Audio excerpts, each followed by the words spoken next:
Another Brave into the Hall of Fame. Andrew Jones will wear an Atlanta hat in Cooperstown. Jeff Kent will wear the Giants.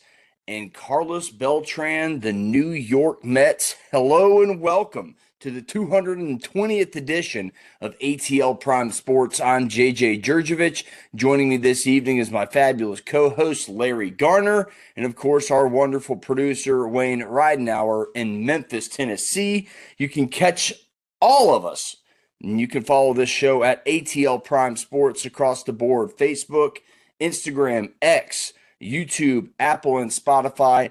And as always, if you like the content, wave your hand over to that motion that sensor on over to that like button and give it a smash for us. We do this for fun and for free, so we'd appreciate a like and a review on Apple and Spotify if you don't mind. Follow us personally on X at JJ Get You One for myself, at RWY Junior for Wayne, at LG4 Real though for Larry Garner, and at Corder Todd for TC Todd Corder, who is out this evening calling play-by-play for the Clayton State Lakers men's and women's basketball games this evening.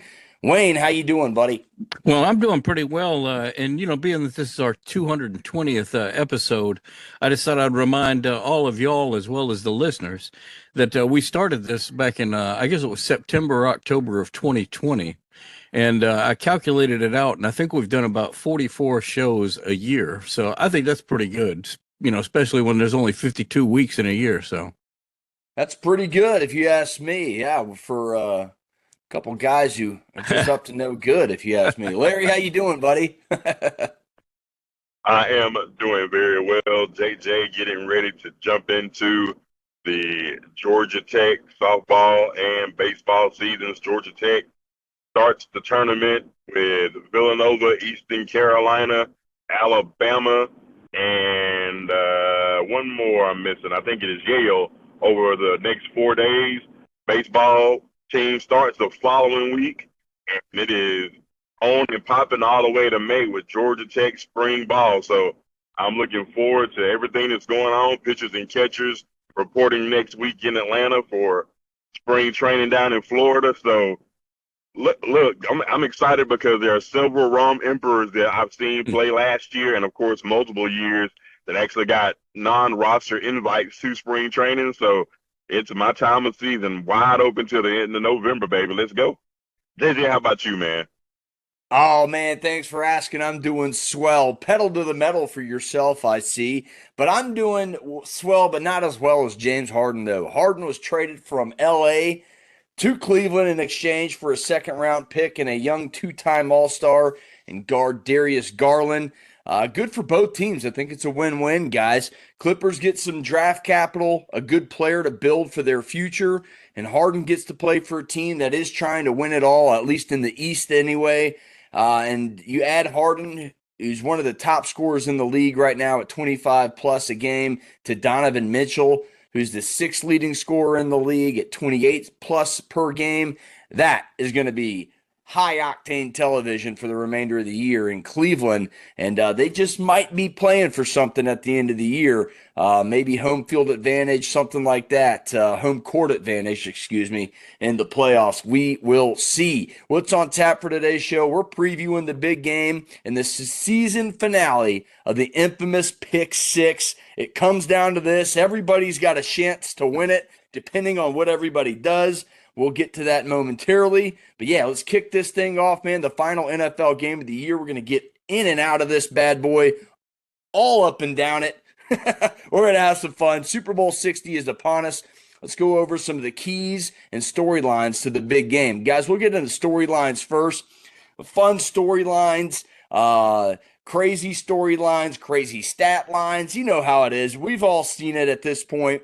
Media day has been going on. You had the Pro Bowl games Monday night. If you watched those, the flag football games, I did not.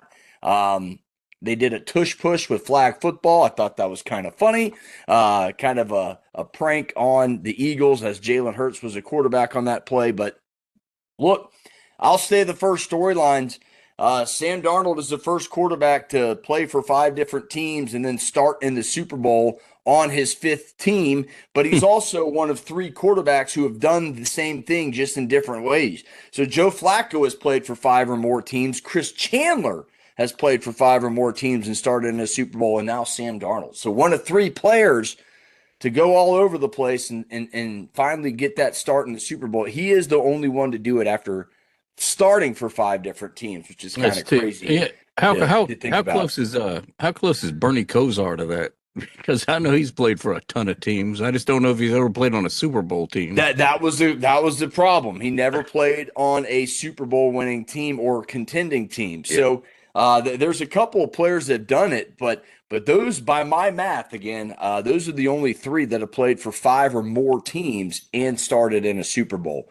Chris Chandler again for the Falcons, Joe Flacco for the Ravens, Sam Darnold now for the Seattle Seahawks. So, guys, some other storylines for you that you're looking out for in this game. Larry, Wayne, we'll start with you, Larry.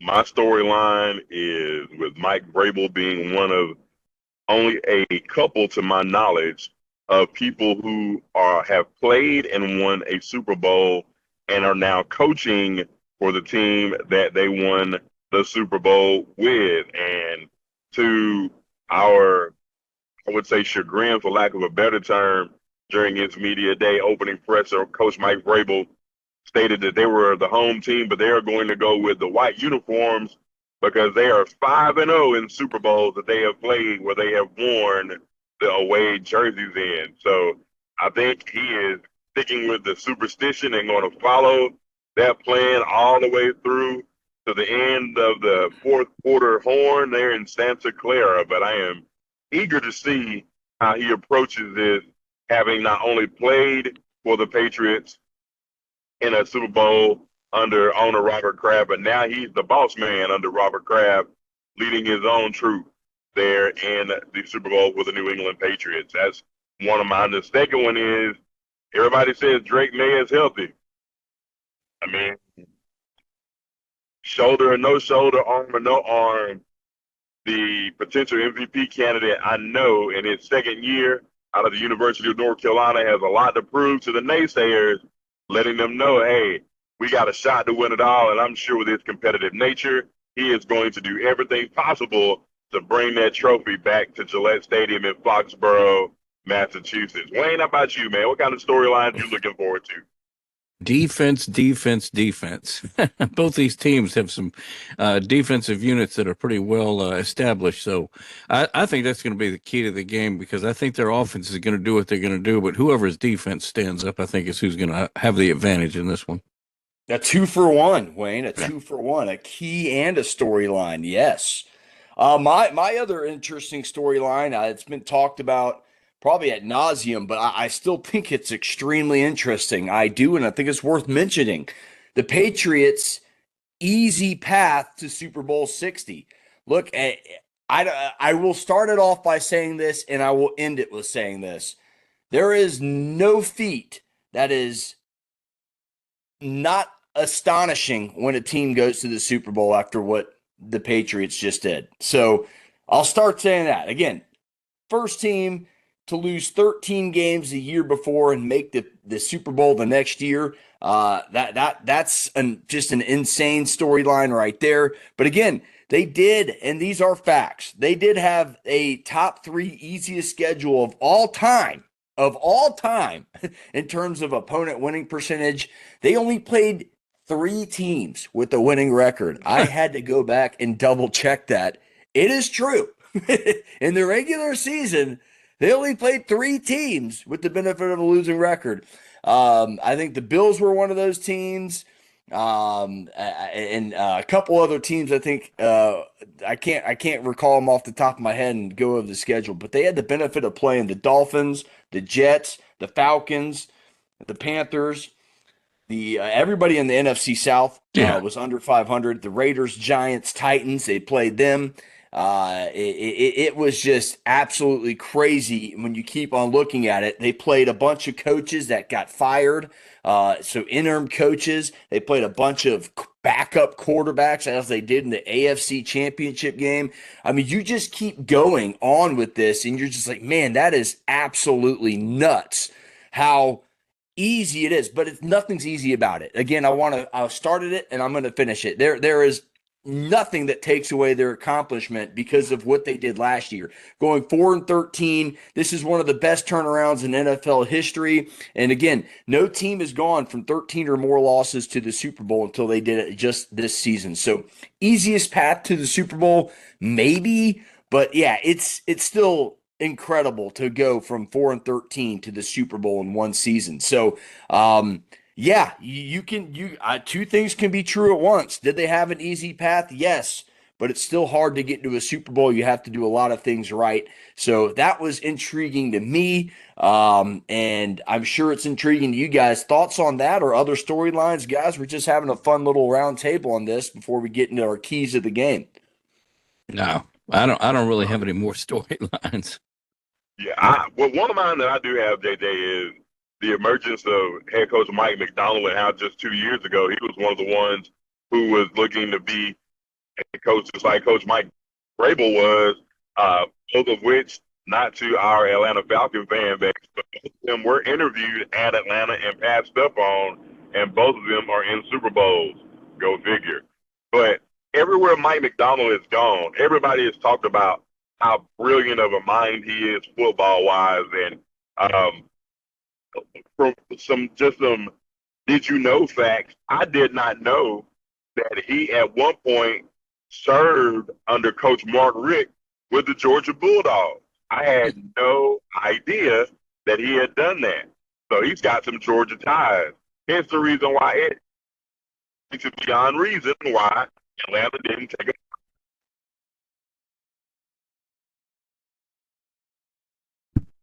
Kubiak, who reports have all but said that he will become the next head coach of the Las Vegas Raiders. So good luck to Coach Kubiak there if he does indeed take the position there in Las Vegas. But I'm intrigued to see how he goes about attacking New England.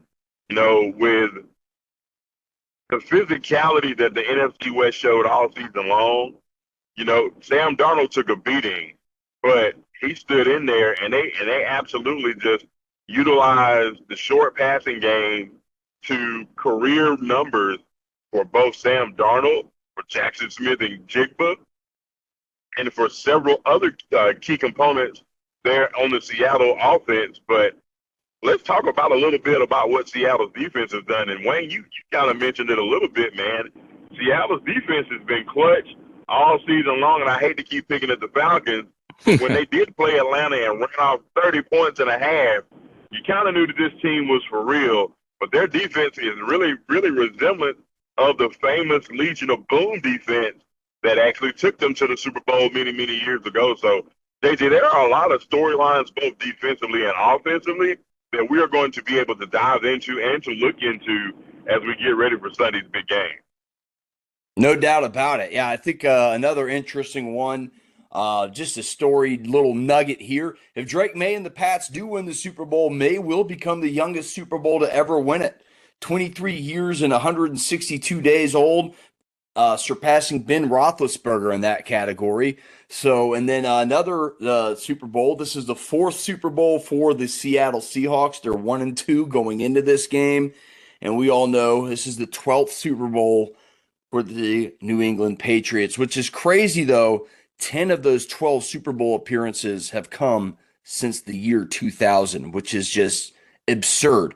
So, 26 years, you think about that. 26 years, nearly half the Super Bowl appearances since 2000 have included a New England Patriots team. Pretty mind-blowing there. And then still, Drake May goes to show you how great of a season he is. He's most likely going to be the runner-up for the MVP unless there's a shocking upset. I do think Stafford will get it, but he's a finalist for the MVP award. And it just goes to show you, man, this guy can do it all. We'll get into our keys to the game here unless you guys have any more quick storylines you want to go over.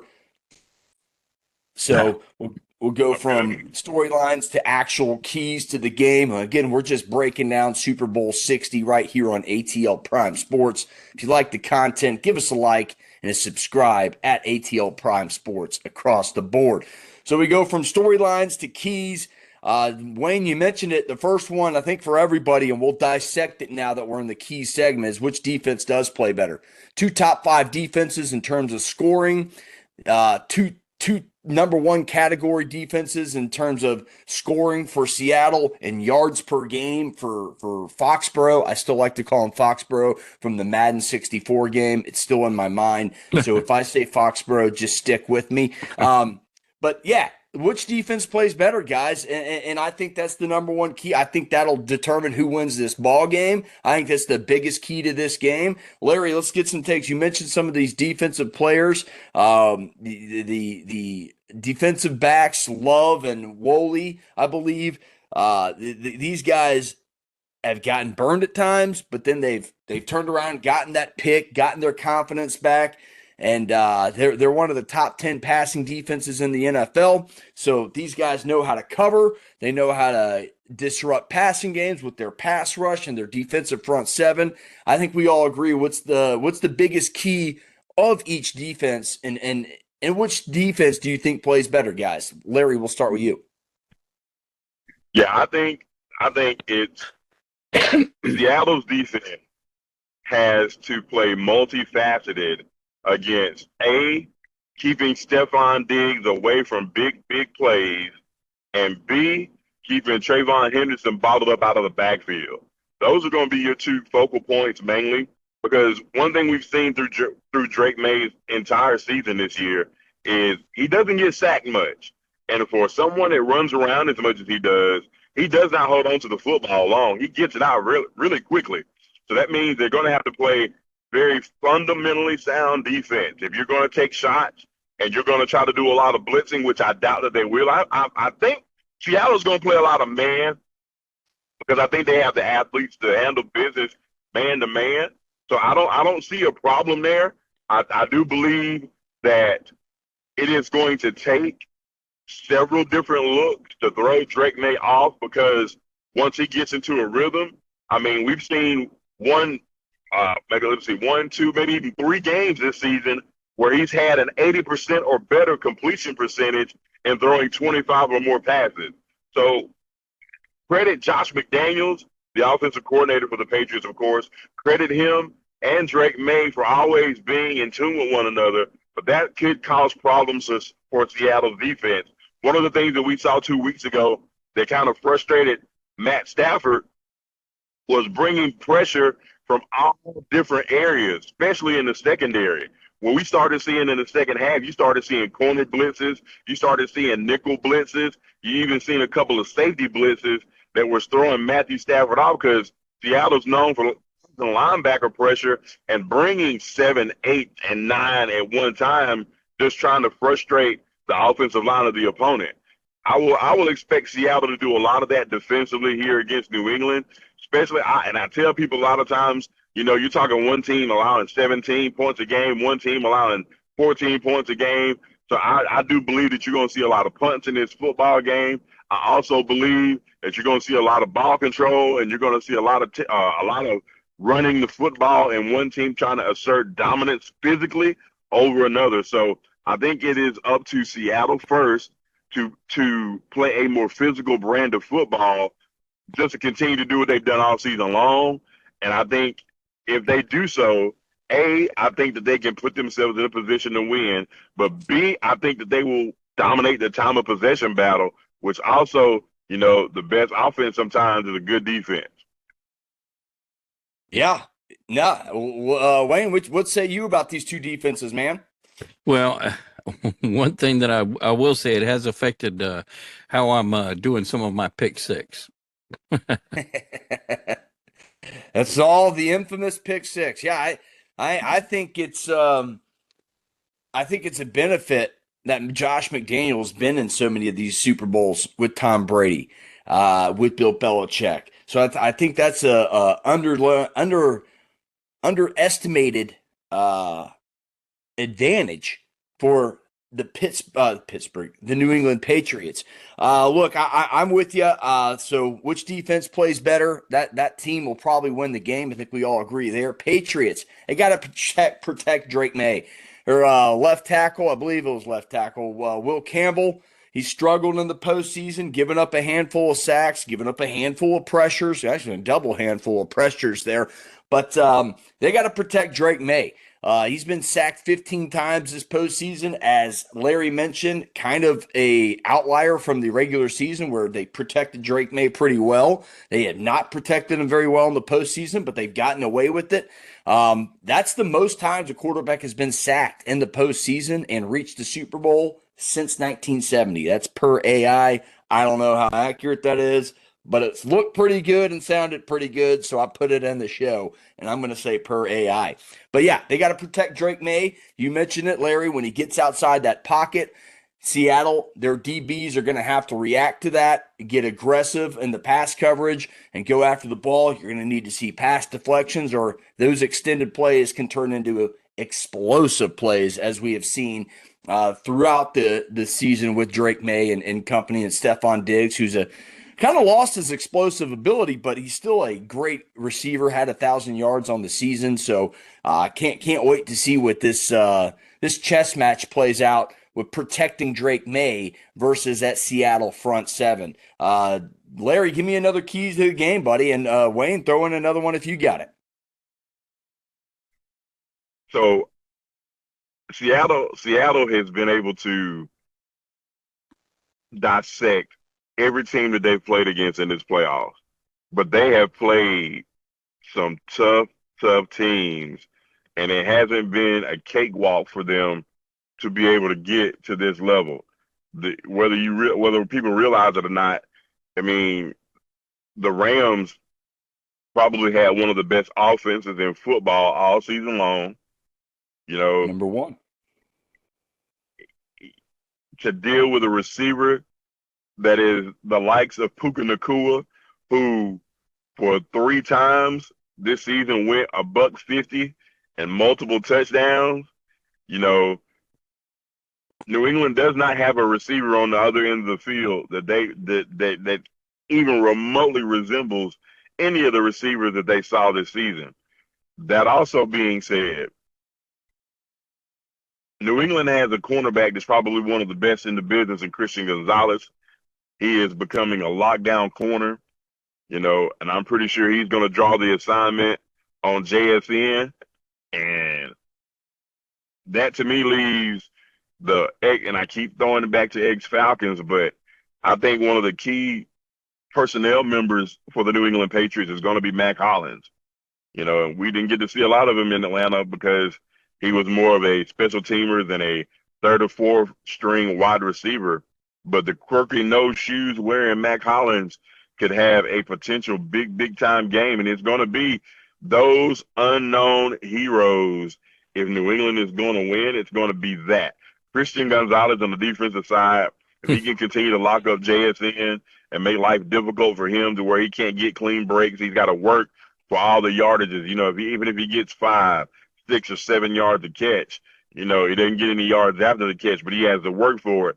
Over a 4-quarter period, those beatings take a toll on you, and then you get down to crunch time, and you can make mental mistakes and whatnot. So that being the case, I'm looking forward to seeing what he does. I'm looking forward to seeing what Henderson does running the football.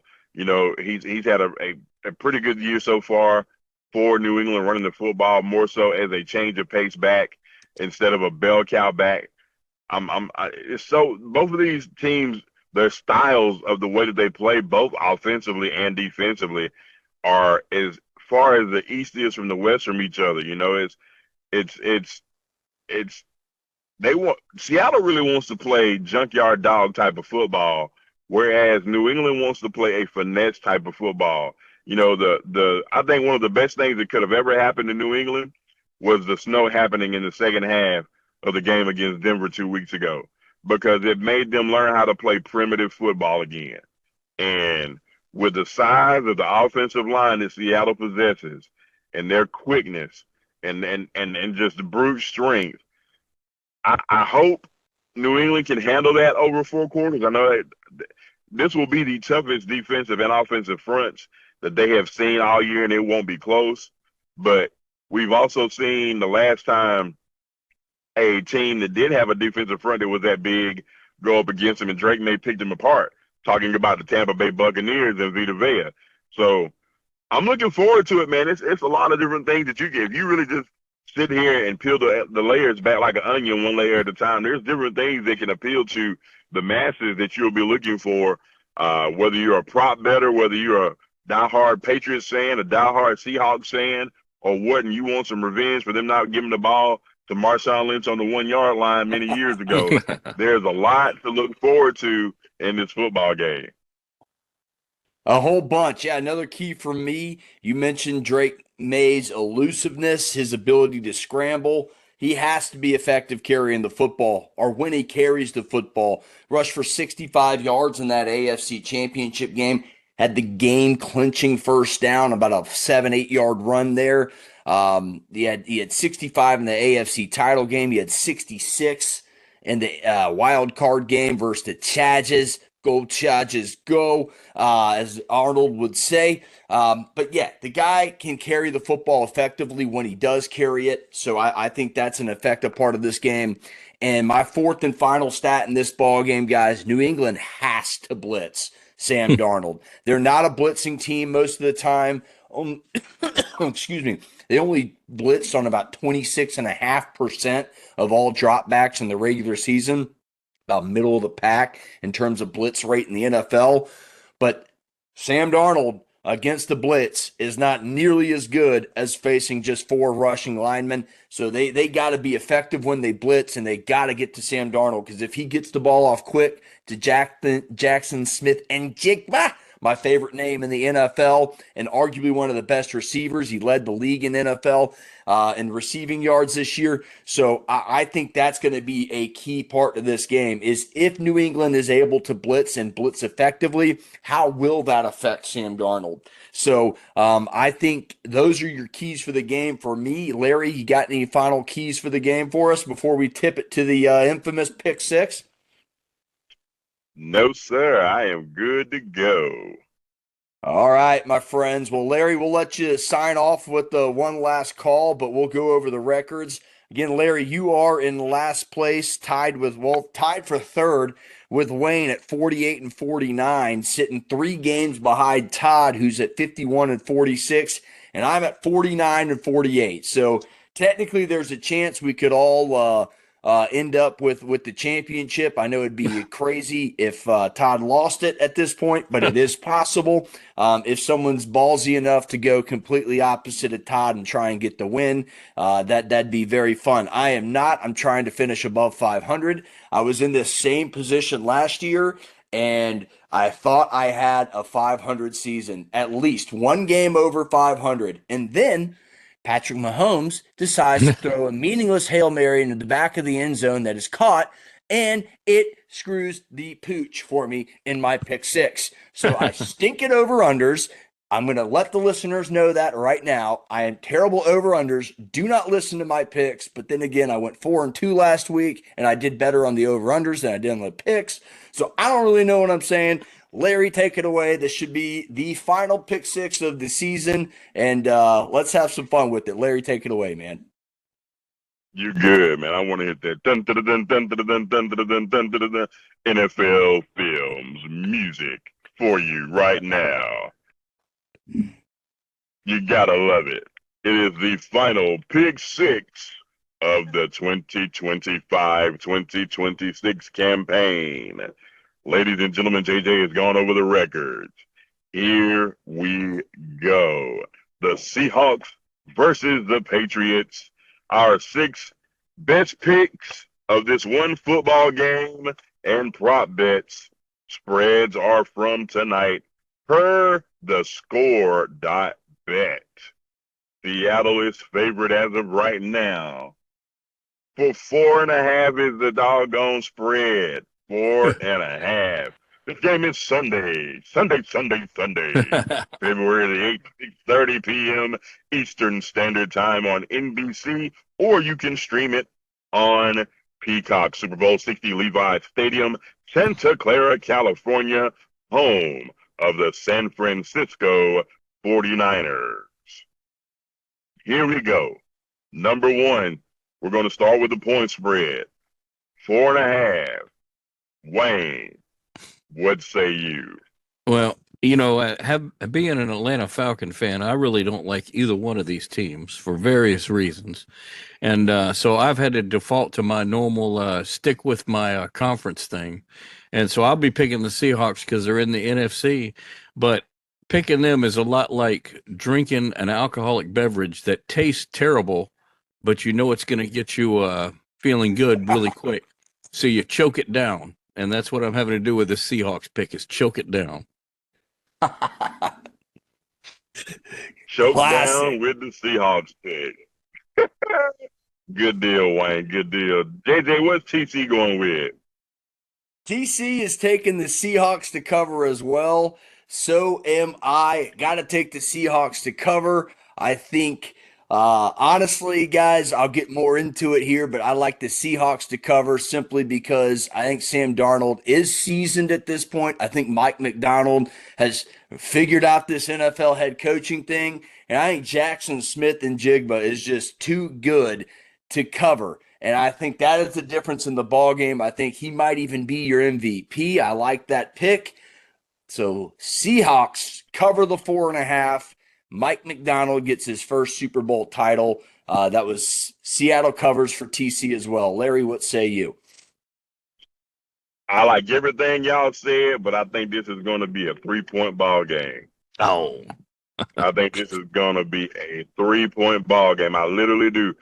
I mean, I almost want to say it's going to be 17-14. I do not believe this is going to be a very high-scoring game.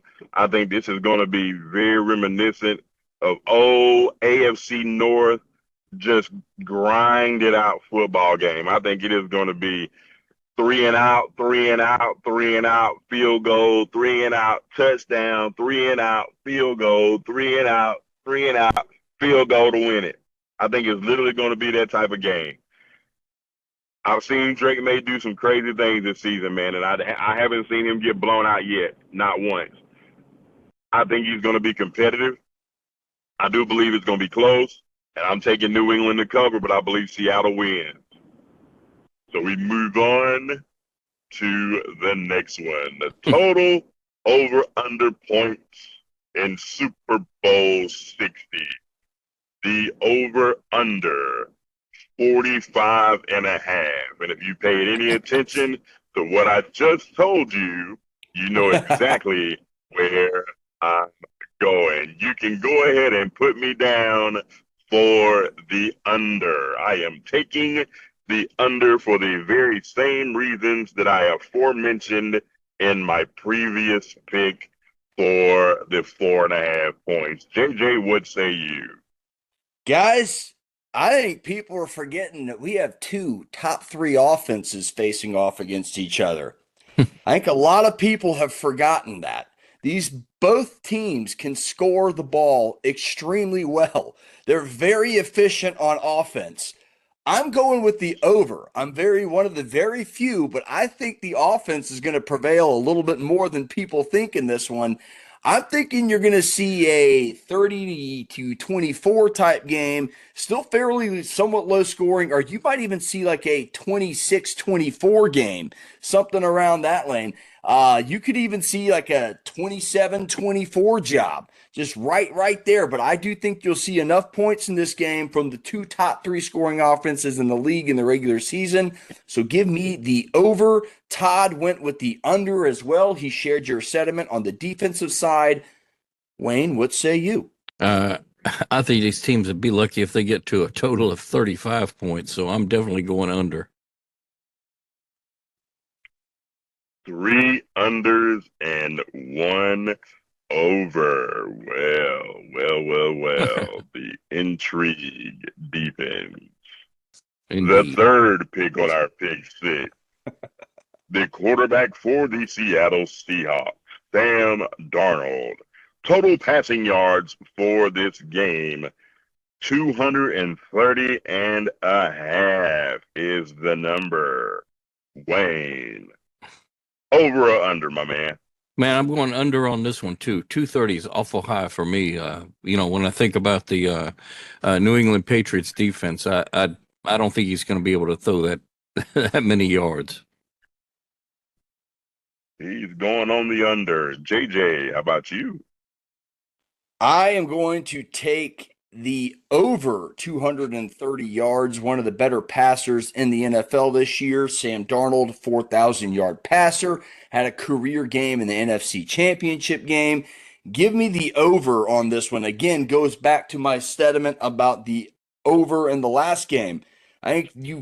I think a lot of people have forgotten that not only are these two elite defenses, they're two elite offenses, which you rarely see in the Super Bowl, where you have top five in both categories here. So give me over 230.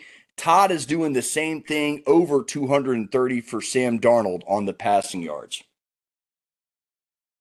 I am going over as well.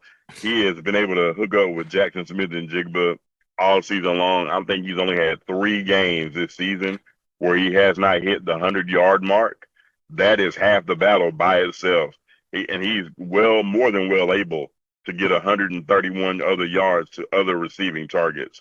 So I as well will take the over on that one.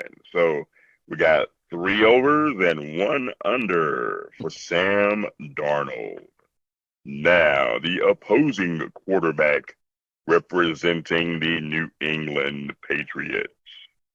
The second-year man from the University of North Carolina, Chapel Hill, Drake May. His passing yardage, 218 and a half. JJ, we'll start with you. What say you? I'm going over 218 and a half. Again, kind of the same sentiment. I think Stephon Diggs, I think the Mac Hollins, the receiving group, I think Drake May will be able to spread the football out. I think his running ability will open up some passing lanes. And I think the way I have this game going is a big win for the Seattle Seahawks. So I see Drake May throwing the ball a lot, trying to play catch up. And I think he'll get around 225, 230 yards in this game. So I'm taking the over as well. For Todd, he is taking under 218 and a half on this over under total here. Wayne, how about you, my son? What do you think we're going to do? I'm sliding under as well. We got 2 unders, and 1 over. I kind of share the sentiment with JJ that New England is going to be playing catch up and playing from behind. They're going to throw the ball a lot. So I am going to take the over as well. So we will split 2 by 2 on Drake May, with JJ and I going over, TC and Wayne going under. The next prop bet on our pick 6. This is shaping up to be a good one, guys.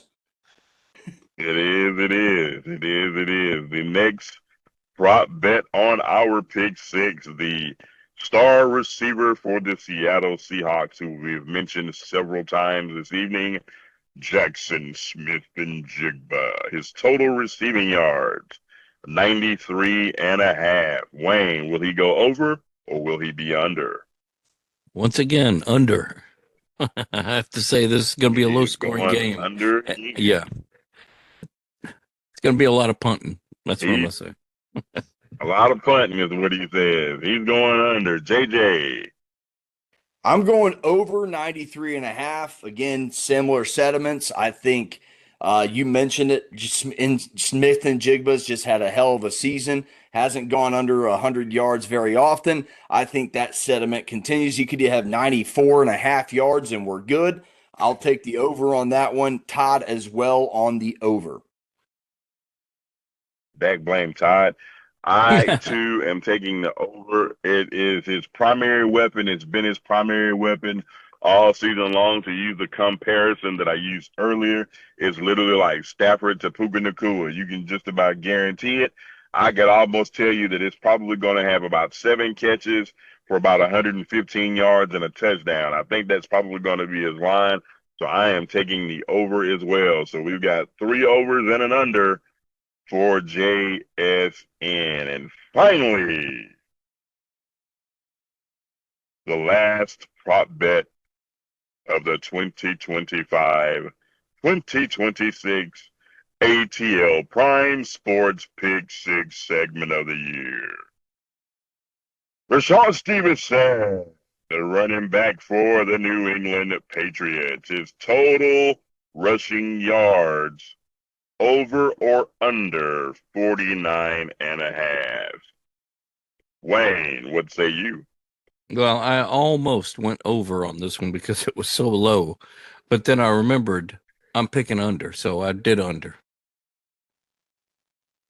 Wayne has been his custom all night long. He's going under the boardwalk for all his picks under the boardwalk. Trying to stay in the mix. JJ, what say you? Oh, that's classic. I'm going under as well. And I believe it goes to what I've said earlier. I think Drake May will be throwing the ball a lot. I think they'll be playing from behind. And I think they're going to abandon the run game. They're going to have to. And also, we forget Henderson. So I think Henderson might put his stamp on this game a little bit more so in the rushing category than Stevenson. So going under on that, I'm joining Wayne, and TC is going over the 49.5. All right. Well, I am going under, and the reason I'm going under is because of your last point, JJ. The Patriots' backfield has been a share by committee all season long, and in crunch time, they prefer Henderson over Stevenson, even though Stevenson last year was one of the top fantasy running backs in football. Henderson, for some strange reason, and I think it's his speed and his quickness and his big shot, big play ability, has started to get the lion's share of the carries as the latter half of the season has gone on. So because of that, I'm going under on this as well, and that will tally ho the Pick 6 segment from ATL Prime Sports. JJ, back to you, sir. All right. A great job. What a great segment. It's been really fun this year. This is the closest I think it's ever been. I think so. So Larry, you could definitely tie Todd if you guys are opposite on your other 3. I think you guys and you go 6-0 and Todd is 3-3. You could definitely tie Todd. So this will be down to the wire. Cannot wait. It's time for our final segment, our final thought of the evening. Larry, take it away, buddy. Man, I had 3 different ones that I wanted to go and stick with and fight over and yell behind and all of that kind of stuff. But I'm going to keep it simple and easy. Today is the first Wednesday in February, and it would have normally been the biggest day of the year of National Signing Day, but it is the second National Signing Day for many athletes here in the state of Georgia and all over the country. Congratulations to those who have signed to play into the next level of football or basketball or softball or baseball or whatever your sport may be. But ladies and gentlemen, if you haven't realized, we got ourselves a big problem.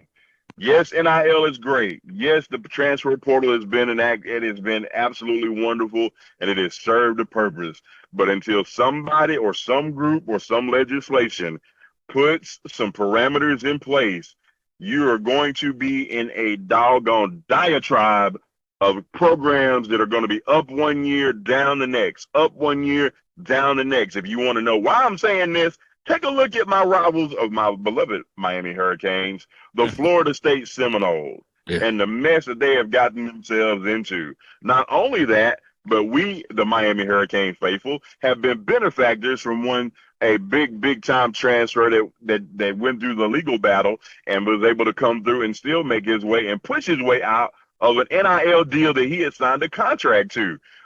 Listen, they're no longer student athletes. They are semi-professionals, and you're going to have to start putting things in place to be able to treat these student, quote, athletes as professionals, because that is exactly what they have become.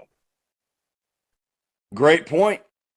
Wayne, what's your final thought, buddy? Well, my final thought has to do with an upcoming beginning of the season for NASCAR, which starts on the 15th. I know that's a couple of weeks away, but they will be figuring out who's on the pole and how the race will start tonight. They've got some twin 125s, and I will probably go a little bit time sensitive on that and just watch the YouTube highlights instead of trying to watch all the whole race, because those guys go for a long time. Yeah, NASCAR season is underway. They kick off with their Super Bowl event, the Daytona 500. You are correct. What a fun event that is. What a cool track if you guys are ever able to go down to Daytona Beach and see it. My final thought of the day revolves around Lindsey Vonn. Torn ACL. Oh, no, she's going to compete with it. That's right. She's going to have it braced, put on that knee after a fall in warm-ups. She's going to do 1 or 2 warm-up runs and say, hey, you know what? I came back from knee reconstruction surgery. I'm not going to let an ACL tear take me out now. Yeah. What a badass. Lindsey Vonn, I hope you do well. I hope you at least finish. Don't know if you'll podium or anything with the torn ACL, but hats off to you. I cannot wait for the Olympics. The opening ceremonies are just a handful of days away, and I absolutely love the Olympics. The figure skating, the bobsledding, the luge, the skeleton.